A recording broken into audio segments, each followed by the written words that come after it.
Goblin Slayer, SAO Alicization, Magical Index Season 3, Violet Evergarden, Yuri on Ice, Fate Extra Last Encore, even some Owari Monogatari and Mob Psycho 100, and that's not even mentioning the newly announced anime. So yeah, there's quite a bit of stuff to get through today. Let's get started. Keep in mind that these trailers are all new, so if you'd like to see the full versions of any of them, you can go ahead and check them out through the links in the description. Now, let's start with what's arguably going to be the most popular series from the fall season. Yep, the ever-controversial Sword Art Online is making its return this coming October, set to be covering the entirety of the Alicization arc in what I can only hope to be at least 2 seasons. But if they really wanted to flesh out the series, then 52 episodes would definitely be the best. Anyway, we got our first trailer showing actual footage from the anime, and the animation looks pretty damn good. We can only hope that it'll be this consistent throughout the entirety of the season though. What we actually see in the trailer though is a bunch of keywords relating to the upcoming arc like Soul Translator, Underworld, Artificial Floodlights, Taboo Index, and of course Alice. I think I did cover a few of these in my analysis of the Alicization teaser from 9 months ago, but maybe it's about time for an updated version of that. Of course, as we get closer to the premiere date, more and more footage will be released and you bet I'll be covering it, so keep an eye out for more Sword Art Online videos as the fall draws nearer. Another popular series that's continuing this fall is the 3rd season for A Certain Magical Index, and we finally got our first actual footage for this as well. Although only 45 seconds, it does showcase most of the main cast. Now, I still haven't watched this series yet, so I can't quite comment on anything else, but hey, I guess it looks pretty good. This next series we actually hadn't heard from in what seems like years, but just as I was about to forget about it, we got a very brief teaser for the upcoming Yuri on Ice film titled Ice Adolescence.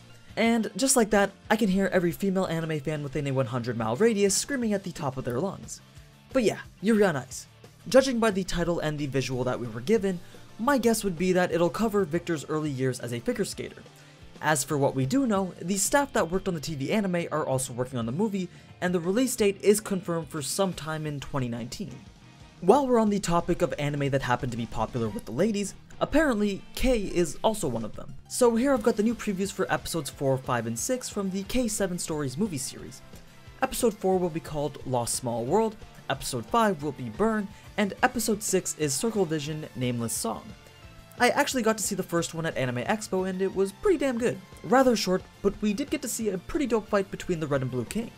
Then we got the announcement preview for the newest installment for Violet Evergarden.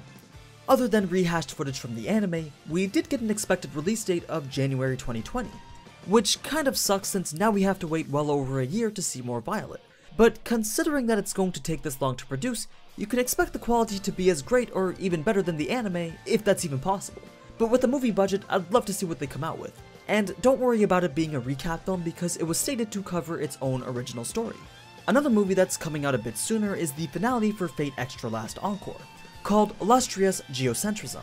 It's slated to air on the 29th, but since the anime just came out on Netflix, you probably won't be able to see it there until a few months later.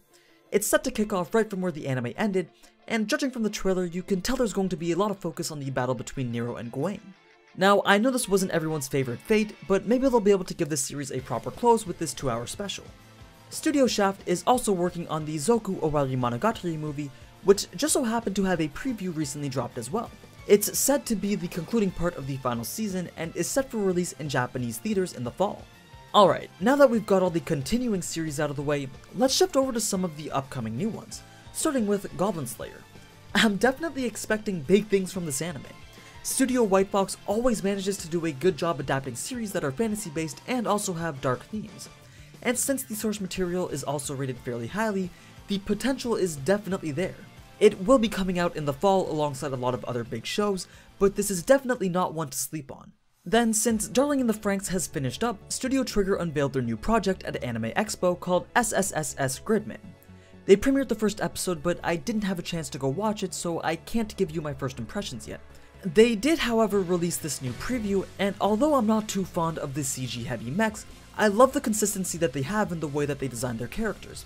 What would be unreal is if they're planning a way to relate all 3 of their projects together. So if Promare, Darling in the Franxx, and Gridman all were in the same universe, that would just blow my mind. It's highly unlikely though.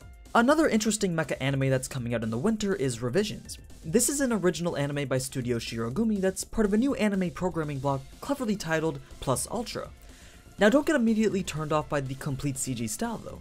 I'd at least give this a chance because it's being directed by the same person who was responsible for the creation and direction of Code Geass, Goro Taniguchi.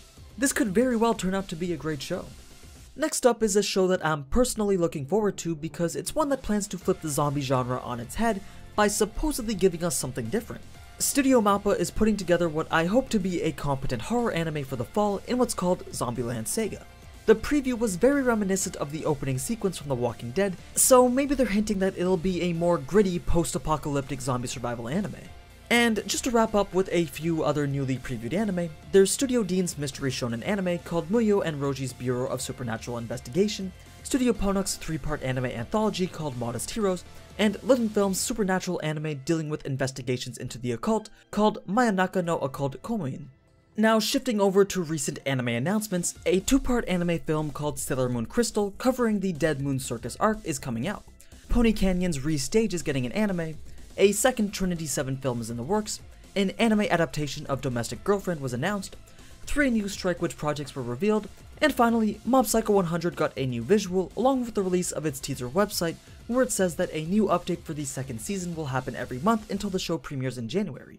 And that's pretty much it for the news. As always, thank you so much for watching, and if you enjoyed this type of anime news content, then you already know what to do. So, until next time, ciao!